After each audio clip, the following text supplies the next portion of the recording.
Gaston Bachelard, essai sur la connaissance approchée.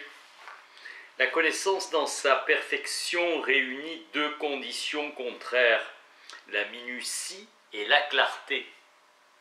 Pour saisir la connaissance dans sa tâche vivante, il faut la placer dans son oscillation entre esprit de finesse et esprit géométrique. Dès que la vérification intervient, elle segmente la généralisation et pose des problèmes nouveaux. La tâche de description se révèle imparfaite, technique qui nous amène au progrès scientifique. Une connaissance qui tend à se développer dans le sens de l'extension, on aboutit à une vue d'ensemble où les conditions de généralité seront des conditions de clarté. Le donné sera finalement saisi dans une théorie. Pour un artiste, connaître, c'est décrire pour sentir. Nous prendrons comme postulat de l'épistémologie l'inachèvement fondamental de la connaissance. L'acte de connaissance n'est pas un acte plein. Le donné est relatif à la culture, construction, la connaissance en mouvement et ainsi une création continue. L'ancien explique le nouveau et l'assimile. Le nouveau affermit l'ancien et le réorganise. Par principe, l'esprit qui connaît doit avoir un passé. Quand les conditions changent à des excitations nouvelles, la cellule répond d'une manière nouvelle. Elle assimile et sa substance se modifie. L'assimilation fonctionnelle est ainsi continuée par une assimilation intentionnelle. Les actions réflexes sont remplacées par la volonté. Plus une pensée est complexe, plus nette est la différenciation de ces termes. La conceptualisation active est l'aboutissement d'un jugement, la proposition qui n'apprend rien est la définition. L'acte volontaire laisse une trace individuelle. Le concept est un arrêt dans l'analyse, un véritable décret qu'on affirme suffisant les caractères pour reconnaître un objet. Effort d'objectivité qui se développera dans un sens inattendu. Le concept veut se généraliser et rectifiera le donné. La pensée spéculative a une tendance à devenir normative. L'art de connaître est un état naissant sans réel. Affermi, il devient un mécanisme comme les autres. Son succès, un hasard vérifié. L'analyse n'est possible que par la coopération des concepts. Les concepts forment un système discontinu. James. Transposant le processus de nos perceptions sensibles en termes pétrifiés. Profiter de la multiplicité indéfinie des nuances pour descendre patiemment dans l'infiniment petit qualitatif. Méthode modeste qui se substitue à l'ambitieuse intuition d'emblée des grands philosophes, intuition progressivement organisée. Bergson a montré que le désordre, c'est encore un ordre qui ne correspond pas à notre usage. Dès qu'on pose deux éléments qualitatifs, on pose leur contraste. Multiplicité inépuisable, plan qui va du simple au complexe, du fini à l'infini. La mesure est une description dans un langage nouveau, clarté reconnue à la langue mathématique. L'Antiquité n'a jamais essayé de transporter la mesure dans l'infiniment petit physique, échappe à la comparaison. La méthode, comme l'instrument, va avoir une valeur d'opportunité. Le problème de la mesure sous-tend dans son développement l'histoire entière de la science. La mesure à des niveaux de minutie accentués modifiera du tout au tout l'objet considéré. L'ordre de grandeur peut être considéré comme une première vérification et c'est elle qui reste dans les mémoires. Le choix des unités successives est un élément arbitraire, référence. L'absolu est affirmé en raison du rôle fondamental de l'unité. La quantité existe avant sa mesure.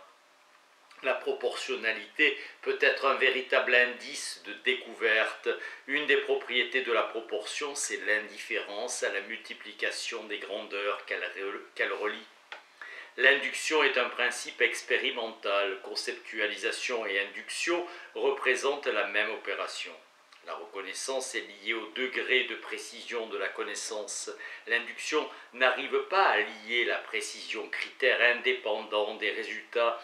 On réclame de l'induction une affirmation ou une négation tranchante. C'est à la tâche de la connaissance empirique d'étudier le phénomène. On n'est jamais sûr de retrouver les mêmes effets car on n'a pas la certitude de réunir les mêmes conditions dans leur intégrité. La moindre divergence nous éloigne du point symbolique, d'une induction exigeante. Le raisonnement inductif est ajusté sur le réel. L'induction n'a toute sa pureté que dans une organisation de symboles purs. Cela met en jeu la notion de probabilité. L'idée de loi statistique diffère philosophiquement de l'idée de loi approchée. Réussite jamais totale, mais jamais totalement défectueuse. Les lois statistiques sont vraisemblables. Le problème de la probabilité est un problème de connaissance, non d'essence. La corrélation fournit un indicatif évidemment pauvre, signe d'une connaissance élémentaire qui ne peut se perfectionner. La science est une énigme qui renaît une solution amère, un problème. Le réel, pour le chercheur, est nimbé de possible. Dans l'objet stylisé, l'esprit reconnaît sa marque traditionnelle. La matière est débarrassée de son caractère irrationnel. Une connaissance intuitive est tenace, fixe et entrave finalement la liberté de l'esprit. L'intuition est inapte à suivre cette dialectique de la raison qui pousse l'esprit à transcender ou du moins à généraliser son action. On ne se détache pas facilement des intuitions premières. Associée à l'expérience, l'évidence est une expérience répétée dont l'habitude fait perdre la conscience. L'intuition ne s'analyse pas et ne s'enrichit pas en devenant plus claire. L'expérience suggère les notions au fur et à mesure de ses besoins. La connaissance exacte dans un domaine devient inexacte à l'égard d'autres procédés d'étude. Le réalisme est fonction de l'hétérogénéité des domaines. Auguste Comte avait senti l'irrémédiable pauvreté de l'analyse, insuffisance du nombre d'éléments analytiques que nous possédons. L'approximation en mathématiques a la rapidité comme valeur, connaissance approchée en mathématiques. Les notions fondamentales sont présentées au moyen d'une définition extrêmement générale, puis des restrictions sont apportées limitant le champ d'étude. Ainsi se construisent les différentes théories qui en constituent la science mathématique. Récurrence qui généralise une opération qu'on sait faire, qu'on fait une fois, qu'on fait n fois. Toute la force de l'induction mathématique est dans cette preuve, de même que la faiblesse et l'impossibilité de prouver l'invariance des conditions du phénomène. L'infini que les approximations présupposent n'est que l'indéfini. L'indéfini met l'accent sur le nombre, l'infini sur un acte transcendant au nombre. L'esprit affirme un contenu sans connaître autre chose que l'acte qui le pose. Borel, un nombre est d'autant plus transcendant ou plus éloigné par sa nature des nombres rationnels qu'il est possible de l'approcher davantage par des nombres rationnels. La similitude de tous les cercles paraît entraîner l'existence d'un simple rapport entre les longueurs de la circonférence et de son diamètre, désignant par pi le rapport invariable. La connaissance est toujours une référence à un domaine antécédent dont on admet la rationalité et par rapport auquel on mesure la légère aberration des faits. Le réel s'offre à nous comme un domaine qu'on peut étudier en extension et en compréhension. La rectification conclut à l'objectivité. La connaissance consiste précisément à régler cette déformation, de façon à en faire une rectification. À Bellray, l'existence d'une erreur subjective prouve l'existence d'une vérité objective. Et l'objectif sera la limite rationnelle de l'expérience, notion ou l'intuition intelligible autour de laquelle oscille l'expérience et dont elle s'apprend elle s'approche indéfiniment.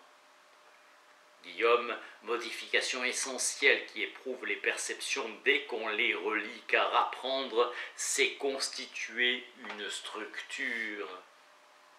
Dans toute éducation, le progrès consiste moins dans la liaison d'une perception avec une réponse que dans la modification de la perception elle-même. Comme dans un voyage, la réponse n'est pas la destination, mais le cheminement qui transforme. Nous devons constater notre échec absolu dans la définition de l'exact.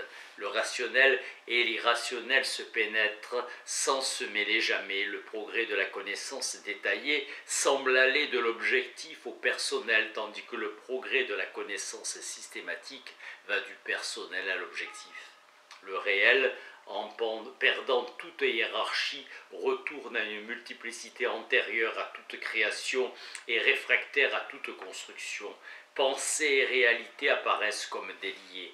En s'éloignant de l'ordre de grandeur où nous pensons, la réalité perd sa solidité, sa constance, sa substance. Réalité et pensée sombrent ensemble dans le même néant. Érèbre métaphysique, fils du chaos et de la nuit. Il faut que la pensée conquiert ou qu'elle cesse d'être, par un échange sans fin entre l'objet et le sujet, que s'accroît la connaissance. Toute connaissance doit être un progrès conscient. On ne comprend bien une doctrine que si elle est illuminée de finalité dans toutes ses parties. Une logique comprend bien une doctrine que si elle est illuminée de finalité. Une logique sans but et sans vie ne répond pas aux conditions organiques de la vérité. La représentation est contemporaine de la réussite de l'idée. En soi, la vérification est essentiellement une transcendance de la preuve. Le détail, comme une courbure, manifeste la présence de l'irrationnel, d'une dimension où notre raison ne peut accéder, mais qu'elle devine. Le jugement d'expérience accepte alors l'à peu près, le premier caractère du réel et sa permanence, et c'est grâce à elle qu'on le reconnaît. Lord Allan, le réel est toujours individuel et n'est jamais statique. Aldan. Renouvier, le devenir est un fait intermittent, continu dans le sens imaginatif, mais non dans le sens mathématique et absolu du mot. Jeans, dans le sens, l'histoire des sciences enseigne que chaque grand progrès fait vers une réalité ultime a montré que cette réalité se trouvait dans une direction tout à fait inattendue. Finalement, la liberté est un fait, c'est le déterminisme qui est une idée, caractère dynamique et même organique de la réalité. La conquête de la précision, de la pureté, de la détection fixe et fine nous fournit l'ébauche du mouvement, l'objet et le groupe d'effets perceptifs susceptibles d'une ordination. La rectification est une réalité, mieux, c'est la véritable réalité épistémologique, puisque c'est la pensée dans son acte, dans son dynamisme profond. L'approximation, c'est l'objectivation inachevée mais prudente, féconde, vraiment rationnelle, puisqu'elle est à la fois consciente de son insuffisance et de son progrès. Merci.